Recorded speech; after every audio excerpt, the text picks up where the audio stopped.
All right. Hi, Ryan. How's it going? It's going well. Thank you so much for joining us for this session. I think this will be a really fantastic one. I love that you got to listen in a little bit on Jill's as well. It's such great information. So we'll go ahead and dive right in if you're okay. So I'm just going to go ahead and introduce you and read a little bit about your biography and your background, and then you can feel free to start sharing slides and we'll sort of walk through them back and forth. That works. Okay, great. So welcome everyone to this masterclass in compliance with Ryan Bonner. This class is how to determine the true scope of your CMMC assessments, which I think is something that everybody on here would want to hear a little bit more about. Ryan, just to give a little bit of background on him, Ryan is the founder and CEO of DEFCERT, where he has led DEFARS and CMMC compliance transformation projects for over 150 manufacturers in the DIB. Ryan specializes in CUI identification, scoping, and CUI safeguarding programs for the DoD suppliers. So I know that a lot of people have been talking, and it's more and more buzz all the time of how do I identify CUI? Where do I have it? How do I know where I have it? What if I ask my government to see, KO or core, and they're like, well, I don't know where it is either. So I think there are a lot of different SMBs out there in the DIB who are pulling their hair out, trying to figure out where their CUI is and getting no real answer from the government. So I think this will be a really fantastic opportunity for them to have a better understanding through your guidance and expertise on this. Well, thanks. I'm looking forward to the discussion. Definitely. So I'll let you go ahead. And I think that one of the first things we wanted to talk about was, let me get back to my notes here. So you have something that it's funny because when you said it the other day, I've heard this term before and didn't know that you were the one who started it. So I think it'll be real. It was so simple, like, oh wow, I feel like I know a celebrity now. Could you explain what the HIWAY principle is for everybody who may not understand what that means? Sure. So HIWAY is really just an acronym that just stands for how I would assess you. And this really was born out of a lot of different projects working with OSCs. And, they were looking for clarity on these issues. And eventually, as someone trying to help them, you have to take a position. You have to say, well, if I was going to assess you, this is what I would be looking for. And so what you're showing me here is going to be okay, or it's not, or here's why I'm concerned, or whatever that might be. And so as we had to continue to use that as sort of like a backboard for some of the things we wanted to talk about, well, if I was going to assess you, this is what would happen. It just sort of started to become this thing, here's how I would assess you. Here's how I would assess you in this area, on this topic, in this scope, in this category, whatever that might be. And so one day I just kind of realized that actually, formed sort like of a perfect word, ready to go. Yeah, exactly. So HIWAY is really just a way to basically encapsulate certain concepts or principles that you're trying to get people to understand as far as it goes in an assessment itself, and then sort of walk backward on that and say, all right, if that is where we're headed, if an assessor is going to reach this moment in time where they need to come up with met, not met findings, how do I take those principles and put them in place before we get to that point?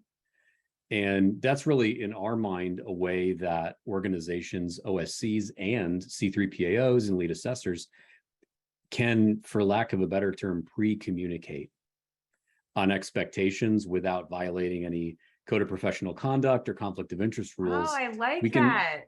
Yeah, we need to have conversations kind of out there in the open without necessarily working with this specific company. If we can teach you those principles, we know we're going to at least land somewhat in the same general area, so that there won't be as much deconflicting by the time we try to figure out a way to work together. And I think that's such an incredible point to make, that, this is not, because it seems like such a simple thing, how I would assess you, like, oh, I mean, yeah, but it's so much more encompassing than that, because every assessor has a little bit different view on things. Every company is doing things a little bit differently.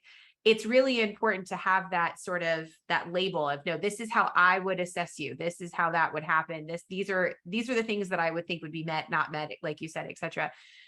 That brings us into the idea of scoping too. So if this is how I would assess you, like, how do I determine my scope? what is the best way for me to do that? I mean, let's just start at the, the very easy, not easy question. Yeah, it's not immediately easy. I think that there are some things that we could do to maybe take the edge off of some of those discussions. So one of the principles that we usually strive towards when we talk about scope is this idea really that we want scope whenever possible to be expressed as a list of assets. And if we know that that might be where we're headed, we can start to back up and say, well, how would I get there? So when we talk about this idea that scope should be expressed as a list of assets, in order to arrive at that, I think we need to understand the underlying nature of assets themselves, and then start to create some relationships between assets, asset types, and then the requirements that are actually in CMMC and NIST 800-171. So if we start to dig into some of those ideas, we're going to find a couple of things along the way. First things first, we need to understand that in the context of CMMC scoping guidance and a lot of the original core documents used to create the CMMC model, we've got these kinds of assets that are talked about. So we've got people, information, technology, and facilities. Each of these have kind of some of their own unique characteristics, and that's going to drive our ability to understand scope. So, in case you could probably guess, technology is usually the biggest part of any of these conversations because there's so much variety in the kinds of technology that can be used to satisfy requirements. And that also matches kind of our traditional definition in DFARS of storing, processing, transmitting CUI. But there's other relationships and interactions with CUI that we can't lose sight of. So, people are an asset type that, directly handle or safeguard CUI, in some way, shape, or form. And facilities also have a role to play. Information itself is kind of, it just is, right? It's part of the overall situation, but it usually can't do a lot for itself. So it's going to be protected or safeguarded or handled by these other assets. So if we can start to orient around this concept of asset types, I think we can start to create a lot of initial context in conversations between OSCs and their assessors so that we can gain agreement early on where we should be focused.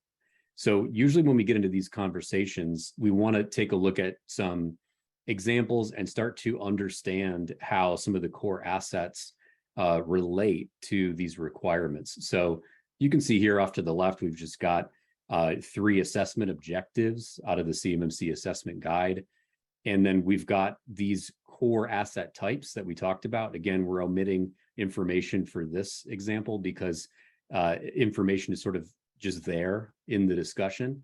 But we've got people and then technology and facilities. So if we were to look at these objectives, we could start to think about how these would relate. So again, at the core of understanding scope is also understanding capability. So when we think about these assets, they either are or are not capable of providing security for themselves or for something else. So if we were to look at these objectives, getting into the people topic, I can pretty clearly see a way that people could be involved in satisfying all 3 of the objectives that we have laid out here. People are going to themselves be the main reason that something gets plugged in from a removable media or portable storage perspective, right? They're probably going to have some policies governing their activity and behavior, and they're going to be the ones who can do the right thing or the wrong thing. I might not be as focused on people's involvement in protecting the confidentiality of backup data, but maybe there's a way there that people could become involved.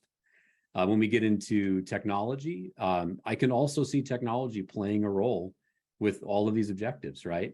When I don't want to rely solely on policy to get the job done for things like portable storage, maybe I put some technical controls in place, or maybe the underlying CUI assets that I have in my environment have the ability to protect themselves against unapproved portable storage being connected to their system, to the operating system or whatever it might be.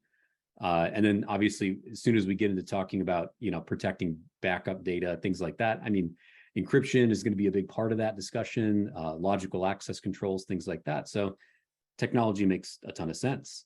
But you're going to find times where, a particular asset type doesn't really have a role to play in satisfying the requirement. So when we talk about facilities here, I'm really not going to lean heavily on the perimeter four walls of my building to keep someone from plugging in, a USB thumb drive on a computer. That's going to be a hard sell for me. I wouldn't really lean on a facility to accomplish that for me. But when we talk about protection of backup data, things like data centers and actually providing some sort of physical barrier between me and media housing that backup data, that could be a very, very real part of the conversation. So I want to be aware of where these common asset types actually have a native capability that I can count on to help me satisfy a requirement. So that's going to be an important part of any of the conversations that we have with organizations about scope and applicability. So let's start with the capability and see where else we need to take the conversation from there. So I think that was such a really great way to splice things really easily, taking at least for people, technology, facilities, and information. I mean, I think that having just that very baseline understanding and being able to categorize things is going to make it significantly easier for people to sort of walk through their own scoping. So we talked about the asset capability. And I think one of the things that people would probably want to talk about a lot is how do people come into this? Because I think that's one of the biggest concerns that people have with scoping is, okay, well, how do my employees come into this? If I have 20 employees, okay, well, like what do I do? What do I do with my employees who's in scope? Who isn't in scope? How do I know if they are? How do I know if they're not? And that kind of thing. If you could maybe speak and help enlighten us on how we would scope people into that. Yeah, and first of all, can I just say it feels weird calling people assets?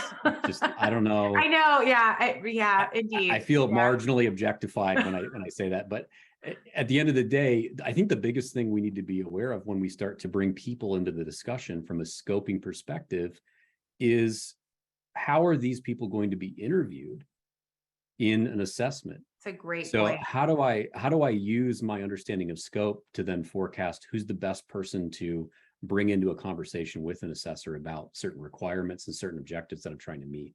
So when we get into those conversations, I think there's a lot of nuance or context that we can add. So when we think about people scope, one of the things that we usually get into is trying to understand, how we would provide more context for a people asset against a particular objective. So at a minimum level, I probably at least want to say how many of the people in my organization or outside of my organization are going to be responsible for satisfying that requirement, right? So we see that a lot of times that ends up being defined at a business unit or department level, so maybe like the entire defense contracting or defense division of my company needs to be able to meet certain requirements. Maybe every employee in my company is held to the same standard. And so I can make a statement at the enterprise layer and expect that all of my personnel can meet that requirement.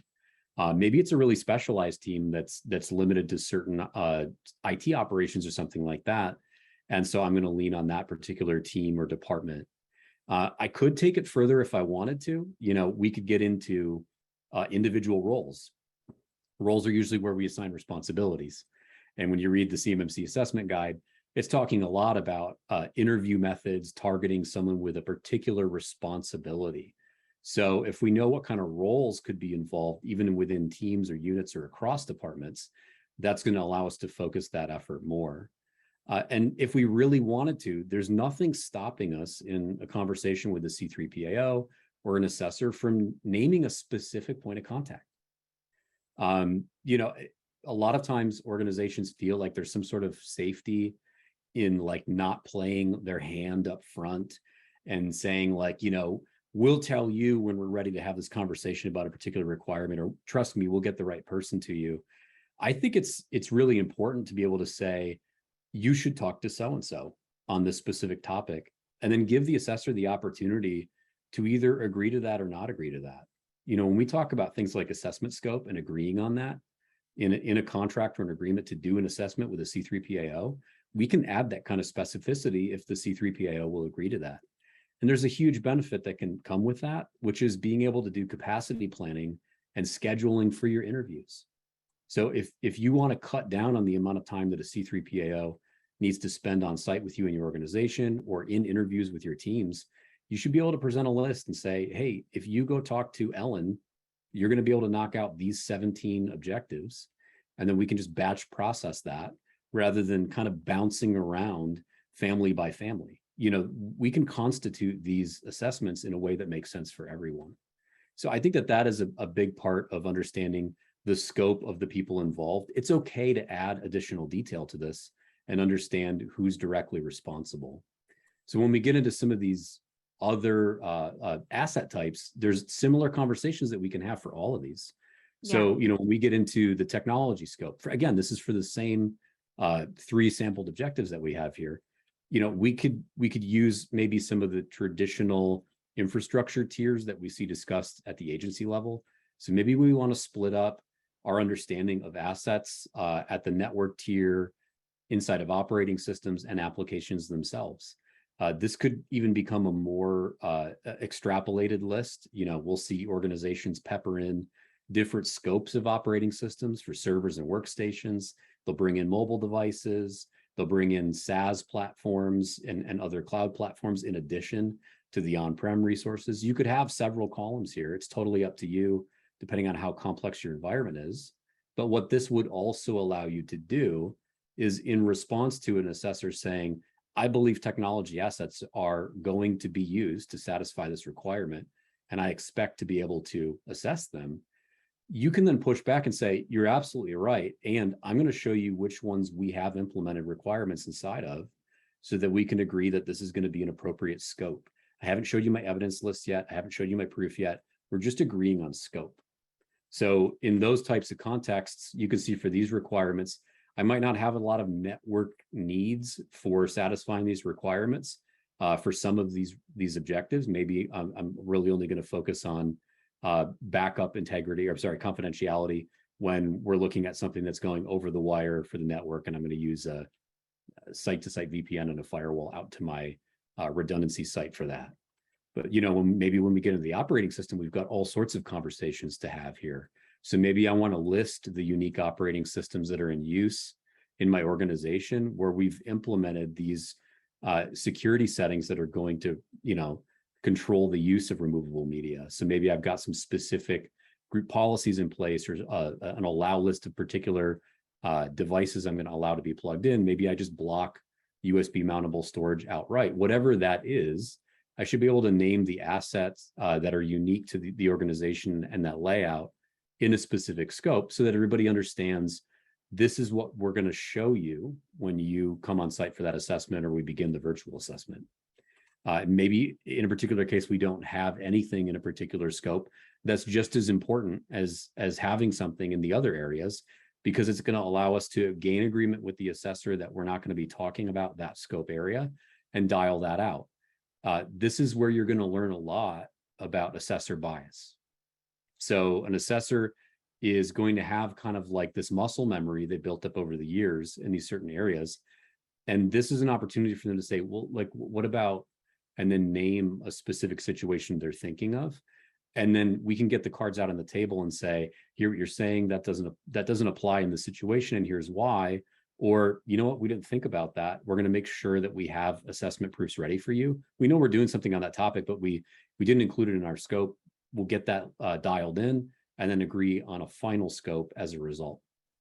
So these are all things that you can be doing to pre-communicate and make sure that you've got a really focused, high-speed, low-drag assessment scope that you can agree on paper between you and the C3PAO. And then, for our facility scope, again, facilities are, not going to be applicable in as many places as maybe technology would be. So a lot of times we're just looking to understand, how do you understand facility assets themselves? Is it segmented? Yeah, I've got the 4 walls on the outside of my building. I've got my doors, and I've got my windows, and I've got my loading bay and things like that. But once we get beyond the perimeter of the building, are there internal security zones that have additional controls? You should be able to then call out which of those security controls you have in place, or whatever the scope is. Maybe it's a lockable room or area. Maybe it's got its own badge access. Maybe it's keyed separately from the exterior doors. And then maybe you've got like really small physical access restrictions, like an individual rack or an enclosure. And so if you're talking to an assessor and maybe they've got more of an enterprise brain on them and they're talking about the data center all the time, you can say, hey, I am a small business. We don't have those here. We don't have entire data centers. Well, do you have a server room? Listen, we've got like one server and a firewall here. Like we just lock things up. And that's it. That's the entire aspect of the conversation. Now you can say, okay, great. Now we know the scope, and we know the scope even within an asset type. So those are kind of some of the things that we try to, understand when we're building out even our own internal scope, because I think that's really going to help the assessor to understand the sophistication or the breadth of the asset types that are going to be in the final scope. And then it's also going to make sure that before an assessment even begins, the OSC is actually in a position to articulate what they've done.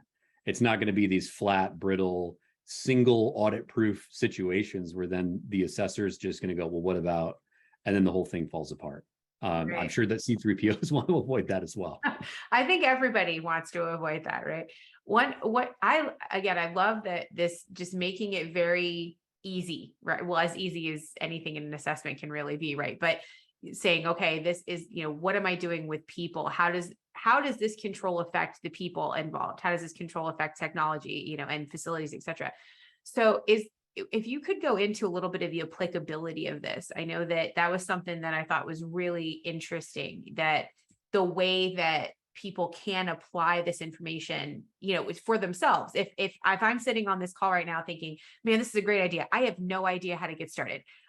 What is a good example of how you could actually apply this methodology to what you're doing internally with scoping? Yeah, and I think that for a lot of organizations, it's important to understand how different kinds of assets sort of overlay on top of each other to understand really what is applicable, right? So when we get into those conversations, I think maybe one of the easiest ways to understand applicability is to figure out what you do when there's a gap.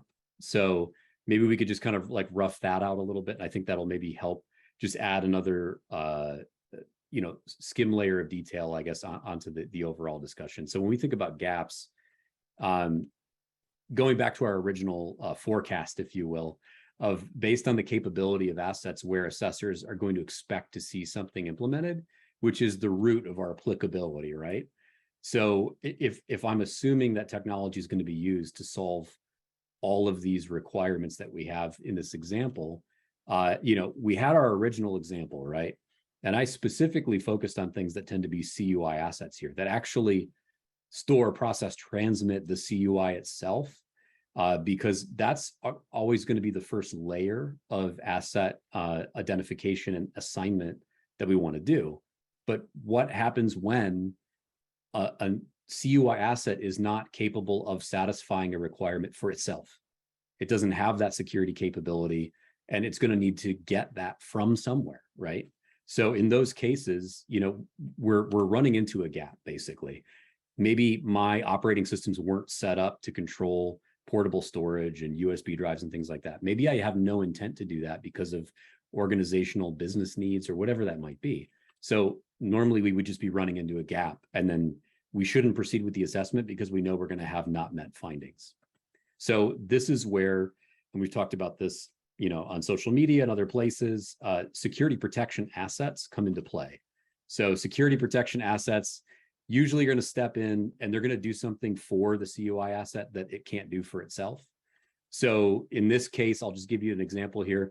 Maybe we choose to use like an endpoint detection and response tool that can do USB control or allow listing against serial numbers or something like that.